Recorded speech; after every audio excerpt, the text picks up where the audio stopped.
আসসালামু আলাইকুম। কেমন আছেন আপনারা? রেস্টুরেন্টের চাইতে অনেক বেশি টেস্টি, কম খরচে মিট বক্সের রেসিপি শেয়ার করতে যাচ্ছি। রেস্টুরেন্টে অনেকেই আমরা মিট বক্স খেয়ে মন ভরে না, কারণ আলু বা ফ্রেঞ্চ ফ্রাইয়ের পরিমাণ থাকে অনেক আর মাংসের পরিমাণ থাকে অল্প।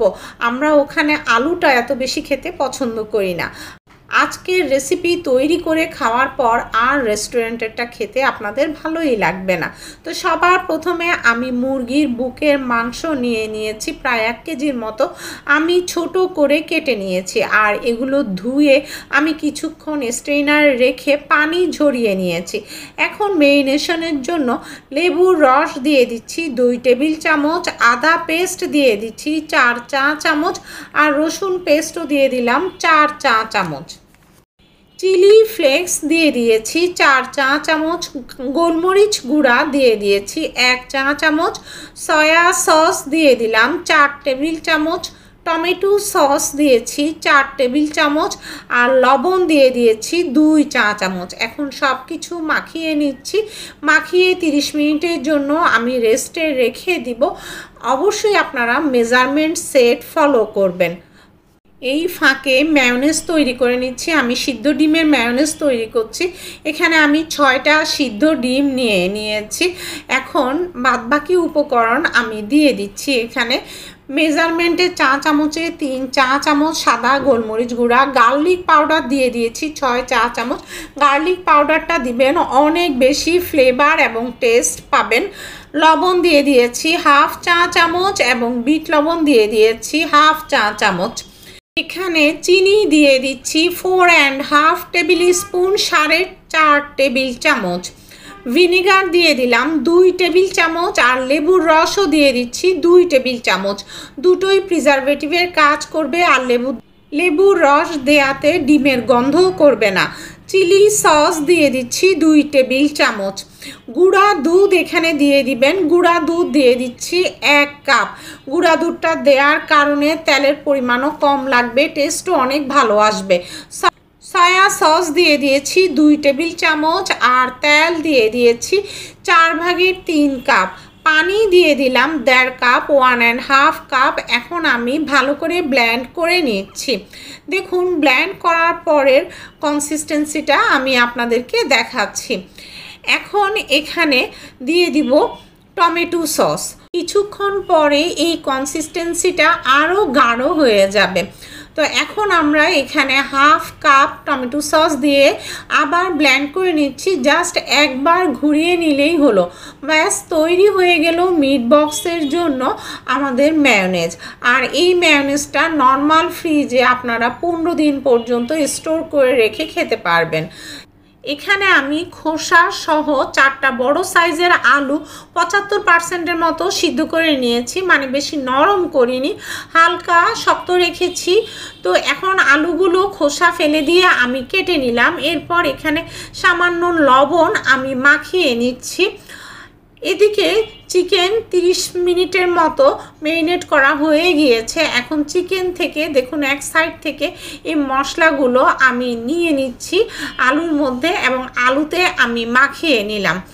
মাখিয়ে নিয়ে আলুটাকে জাস্ট 10 মিনিটের জন্য রেখে দিয়েছি। কোটিংয়ের জন্য ময়দা নিয়ে নিয়েছি 4 কাপ আর বেসন দিয়ে দিলাম 4 টেবিল চামচ।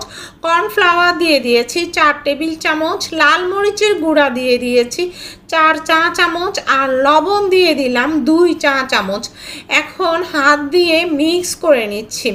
কোটিংয়ের এই উপকরণটা আপনাদের যদি বেঁচে যায় কখনো ফেলবেন না, সেগুলো আপনারা একটা পলি ব্যাগে করে নর্মাল ফ্রিজে রেখে দিবেন, দেখবেন 1 মাস 2 মাসেও নষ্ট হবে না।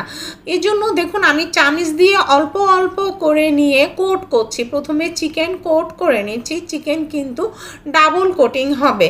তো হাত দিয়ে জাস্ট এই ময়দার মিক্সচারের মধ্যে গড়িয়ে গড়িয়ে তারপর এক্সট্রাটা ঝরিয়ে রেখে দিচ্ছি। একইভাবে আরেকবার আপনাদেরকে কোট করে দেখিয়ে দিচ্ছি। প্রথমবার এভাবে করেই চিকেনগুলোকে কোট করে নিতে হবে। এই জন্য সমস্ত ময়দা হাত দিয়ে নেবেন না, আপনারা চামচ দিয়ে নেবেন, তাহলে বাকি ময়দা যদি থাকে সেগুলো ফ্রিজে 1 মাস 2 মাসেও পলিতে করে রেখে দিলে নষ্ট হবে না। ফ্রিজ থেকে একদম ঠান্ডা পানি নিয়েছি, কয়েকটা বরফ দিয়েছিলাম ছোট ছোট, সেটাও গলে গিয়েছে।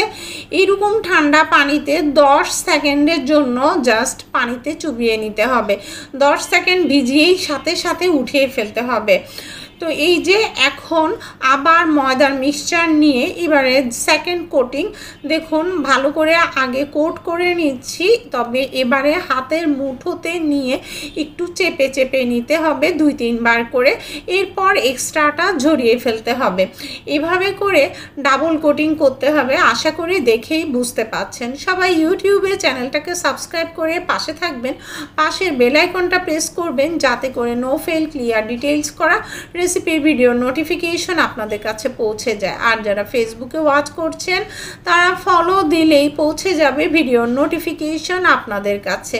তো কথা বলতে বলতে আরও একবার দেখিয়ে দিলাম সেকেন্ড কোটিংটা। এর মধ্যেই কিন্তু আমি তেল গরম করতে দিয়ে দিয়েছি। গরম তেলে মিডিয়াম আঁচে ফ্রাই করতে হবে, তবে চিকেন এবং আলু কোনোটাই কড়াভাবে ভাজি করা যাবে না, কারণ দুটোই ডাবল ফ্রাই হবে। প্রথমে একবার ভাজি করার পর এরপর কিছুটা ঠান্ডা করে আবার ভাজি করতে হবে। চিকেনটা ভাজি হতে থাক, এই ফাঁকে আমি আলুটা কোটিং করে দেখাচ্ছি। আলু ডাবল কোটিং হবে না, জাস্ট ময়দায় গড়িয়ে ভালো করে কোট করে নিলেই হলো। দেখুন আমি ময়দায় উল্টে পাল্টে গড়িয়ে এক্সট্রাটা ঝরিয়ে রেখে দিচ্ছি। এভাবে করে আলুগুলোকে আমার কোট করে নিতে হবে। তো এদিকে চিকেন ভাজা হয়ে আসছে। দীর্ঘ সময় ধরে চিকেন ভাজি করবেন না, এই চিকেন ফ্রাই হতে সময় লাগে না, তবে একদম মচমচে বা কড়া করে ভাজি করা যাবে না, সেটা আগেই বলেছি। দেখা যায় 2.5 মিনিট 3 মিনিট ভাজি করলেই যথেষ্ট। তো চিকেন ভাজি হলে আমি চিকেনটা তুলে নিচ্ছি। এগুলো ছোট ছোট করে কাটা মেরিনেট করা বুকের পিস।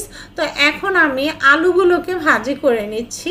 আলুটাও ভাজি হতে সময় লাগবে না, এটা 75% সিদ্ধ হওয়া, আর বাকিটা 2-3 মিনিটেই কিন্তু ফ্রাই হয়ে যাবে। আর আলুও আমরা যেহেতু ডাবল ফ্রাই করব, একেবারে মচমচে করে ফ্রাই করা যাবে না।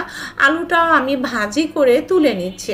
আর অনেক বেশি টেস্টের জন্য সসেস ব্যবহার করছি। আমি স্পাইসি সসেস ইউজ করছি।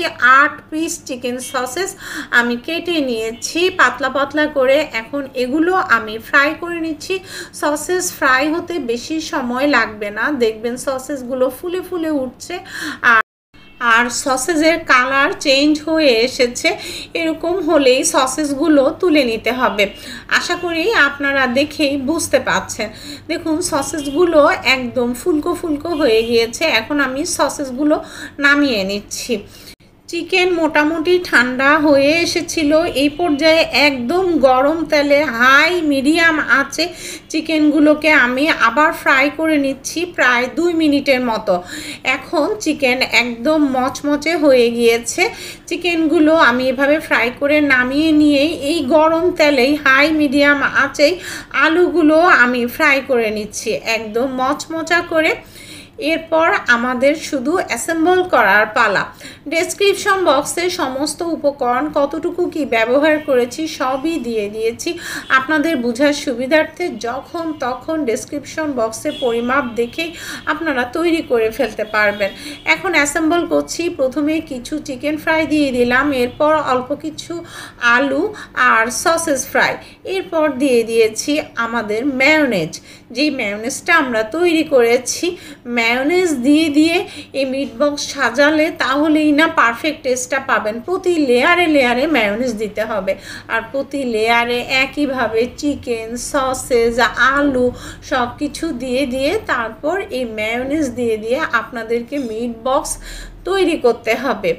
আমি একবারে একটা বড় বাটিতেই তৈরি করলাম। আপনারা চাইলে ছোট ছোট বাটির মধ্যে আলাদা আলাদাও সার্ভিংয়ের জন্য ওভাবেও তৈরি করতে পারেন। আর এভাবেও তৈরি করে আপনারা নর্মাল ফ্রিজে 1 সপ্তাহ পর্যন্ত রেখে খেতে পারবেন। যখন যতটুকু খাবেন 30 সেকেন্ড মাইক্রোওয়েভ ওভেনে গরম করে পরিবেশন করতে পারেন। বাচ্চার টিফিনে দিতে পারবেন। আর বাচ্চারা তো এই মিট বক্স খেলে কখন কখনোই আর রেস্টুরেন্টেরটা খেতে চাইবে না। এটাই বেশি মজা লাগবে। বড় ছোট সবাই এই মিট বক্সটা বেশি পছন্দ করবে, কারণ এখানে চিকেনের পরিমাণ বেশি, সসেস আলুর পরিমাণ কম, সব মিলিয়ে এভাবে যেভাবে আমরা অ্যাসেম্বল করছি এভাবেই কিন্তু টেস্টটা বেশি লাগবে। আর মায়োনেজের পরিমাণও কিন্তু অনেক বেশি করে দিয়েছি। তো সব শেষে উপরে আমি কিছু কাঁচামরিচ এভাবে দিয়ে দিলাম, এটা অপশনাল, আর এটা সৌন্দর্যের জন্য আমি দিলাম, আপনারা চাইলে বাদও দিতে পারবেন। আর কিছু চিলি সস দিয়ে দিলাম, চিলি সসটা দিয়ে ব্যাস তৈরি হয়ে গেল। অবশ্যই ফিডব্যাকটা আমাকে জানাবেন। ভালো থাকবেন সবাই। পরবর্তী ভিডিও দেখার নিমন্ত্রণ রইল। আল্লাহ হাফেজ।